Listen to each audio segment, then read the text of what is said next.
좋으신 하나님이 주시는 은총과 또 평화가 사랑하는 여러분들과 함께 하시기를 빕니다. 시간이 지날수록 이스라엘을 향한 하나님의 진노를 좀 누그러뜨리시기를 바라보지만 오히려 더 뜨겁게 타오릅니다. 지난 시간에는 흙 벽돌의 상징을 통해 예루살렘을 포위하실 것을 말씀하셨습니다. 오늘의 본문인 5장에서는 머리카락과 수염을 깎는 상징을 통해서 이스라엘을 향한 심판의 경고를 이어가십니다. 이스라엘에게 예언되는 심판, 또 예언되어졌던 심판에는 그 이유가 있음을 항상 발견하셔야 합니다. 당신의 백성을 가장 불쌍하고 긍휼히 여기시는 분이 왜 이렇게까지 하셔야 했는지를 발견하셔야 합니다. 에스겔 강해를 통해 우리가 배워야 할 내용이기도 하죠. 한 번 더 1절입니다. 너 인자야, 너는 날카로운 칼을 가져다가 삭도로 삼아 내 머리털과 수염을 깎아서 저울로 달아 나누어 두라. 복음서에서 인자는 예수께서 자신을 지칭할 때 사용하셨다면, 구약에서의 인자는 하나님이 인간을 지칭할 때 사용했습니다. 여기서 말하는 인자는 당연히 에스겔을 의미합니다.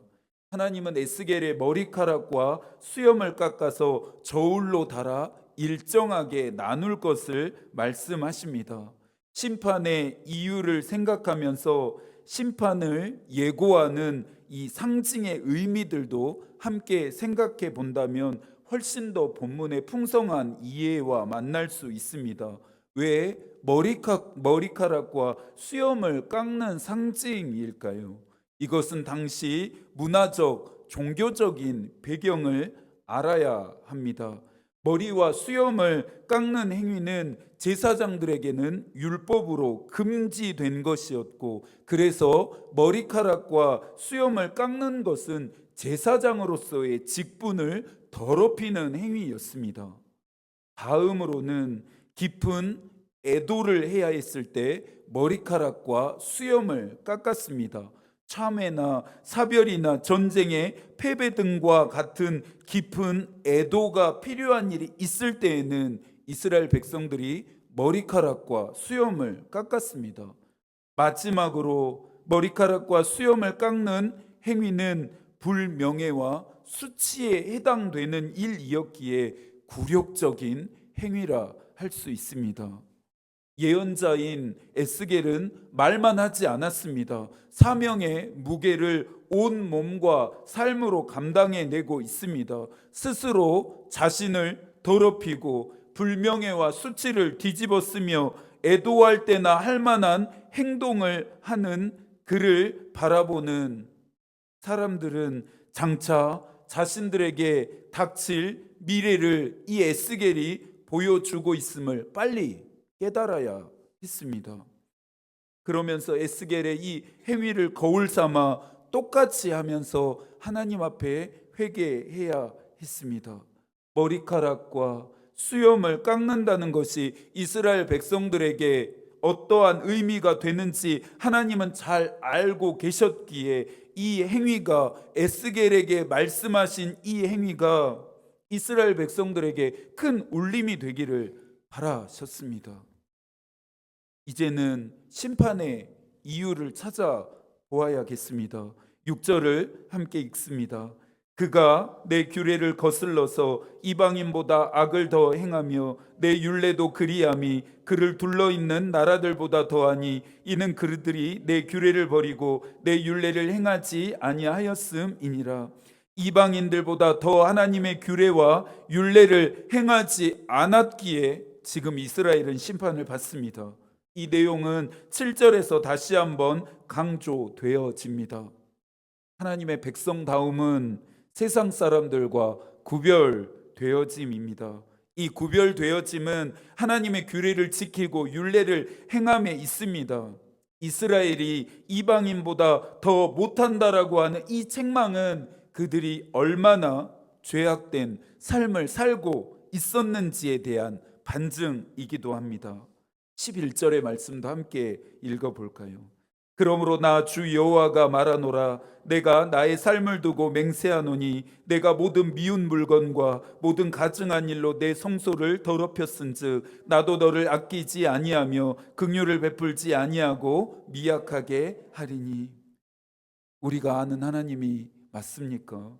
하나님의 규례를 지키지 않고 율례를 행하지 않는 그들을 아끼지 아니하고 긍휼도 베풀지 아니하고 미약하게 하시겠다 말씀하십니다. 한마디로 하나님이 이스라엘에게서 완전히 돌아서시겠다라는 것이죠. 우리가 하나님으로부터 받게 되는 가장 큰 심판은 하나님의 돌아섬입니다. 바울은 이것을 내버려 두심이라고 표현했고, 다윗은 하나님 자신을 숨기심이라 표현했습니다. 하나님이 함께 하심으로 말미암아 우리에게 희망이 생겼다면 그분의 돌아서심은, 그분이 내버려 두심은, 그분이 자신을 숨기심은 단순한 절망 정도를 느낌이 아닙니다. 하나님은 이제 깎은 머리카락과 수염을 세 등분할 것을 말씀하십니다. 3분의 1은 성읍 안에서 불사르고 또 3분의 1은 성읍 사방에서 칼로 치고 나머지 3분의 1은 바람에 흩으라 말씀하십니다. 이것은 심판의 실행에 대한 예고였습니다. 이 말씀 뒤에 심판에 대한 의지를 하나님이 분명하게 드러내시기 때문입니다. 내가 그 뒤를 따라 칼을 빼리라. 이 심판을 실행하시는 분이 하나님이심을 분명히 하고 있습니다. 12절입니다. 너희 가운데서 3분의 1은 전염병으로 죽으며 기근으로 멸망할 것이요 3분의 1은 너희 사방에서 칼에 엎드러질 것이요 3분의 1은 내가 사방에서 흩어버리고 또 그 뒤를 따라가며 칼을 빼리라. 나눈 머리카락과 수염의 3분의 1을 성읍 안에서 불사름은 그들의 3분의 1이 전염병과 기근으로 죽게 됨이고, 또 3분의 1을 성읍 사방에서 칼로 침은 이 일을 통해 도피한 자들이 성 밖에서 사방으로 치는 적군의 칼에 잘리고 찔리고 베어 죽게 됨이며, 또 살아남은 자들의 3분의 1을 사방에 흩어버림은 모든 것을 잃고 이방 나라로 뿔뿔이 흩어지게 됨을 의미합니다. 이쯤 되면, 이만큼 되었으면 이스라엘 백성들은 에스겔의 행위가 뭔가 심상치 않은 일이 일어날 것에 대한 경고임을 알아차려야 했을 것입니다. 그런데도 이스라엘 백성들은 나는 이 3분의 1에 해당하지 않을 거라 바라고 있었습니다. 에스겔이 남은 머리카락과 수염을 옷자락에 싸는 것을 보았기 때문입니다. 남은 자가 보존될 것이라고 하는 그들의 바람은, 나는 보존될 것이라고 하는 그 바람은 이내 산산조각이 납니다. 4절의 말씀을 함께 읽어볼까요? 또 그 가운데서 얼마를 불에 던져 사르리라. 그 속에서 불이 이스라엘 온 족속에게로 나오리라. 남은 자들은 끔찍한 심판을 피할 것이라 생각하지만 아니요, 그들도 이방 나라의 포로로 끌려가는 심판을 받게 됩니다. 하나님이 이처럼 이스라엘 심판하시는 이유를 좀 더 구체적으로 확인해야겠습니다. 6절부터 11절까지 그 심판의 이유를 진술하고 있는데요. 정리하자면 하나님이 명령하신 규례를 지키지 않았고 율례를 행하지 않았기 때문입니다. 시편 119편 1절에서 히브리 시인은 이 규례와 율례의 중요성을 노래했습니다. 내가 주께 범죄하지 아니하려 하여 주의 말씀을 내 마음에 두었나이다. 범죄하지 않으려고, 죄를 짓지 않으려고 히브리 시인은 주의 말씀을, 하나님의 말씀을 마음속에 두고 간직했다라는 것입니다. 히브리 시인은 죄악된 길에서 떠나기 위해서는 주의 말씀을 붙드는 방법밖에는 없다는 것을 깨달았습니다. 주의 말씀이 마음속에 간직되어 있는 한 죄악된 길로 갈 수 없기 때문입니다. 머리카락과 수염을 깎고 있는 에스겔의 행위를 지켜보던 사람들은 이방 사람들이 아닌 하나님의 백성들입니다. 그런데 그들에게 무서운 심판의 경고가 내려지고 있음은 그들 마음속에, 누구의 마음속인가요? 하나님의 백성들의 마음속에 하나님의 말씀이 없기 때문이고, 하나님의 말씀이 없으니 자신들이 살고 싶은 대로, 옳은 소견대로 살고 있기 때문입니다. 말씀은 언제나 나에게 주시는 것입니다. 나는 하나님의 규례를 지키고 율례를 행하고 있는지 돌아보아야 합니다. 하나님의 백성답게 또 그리스도인다운 삶을 살고 있는지를 성찰해 보아야 합니다. 이방인보다 더 못하다는 이스라엘을 향한 하나님의 책망이 이 저녁에 큰 울림이 됩니다.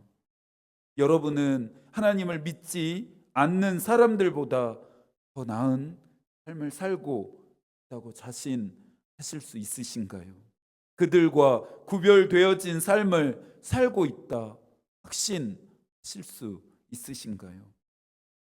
한국 기독교의 신뢰도가 더 떨어질 때가 없을 정도로 이미 바닥에 떨어졌음을 우리가 잘 알고 있습니다.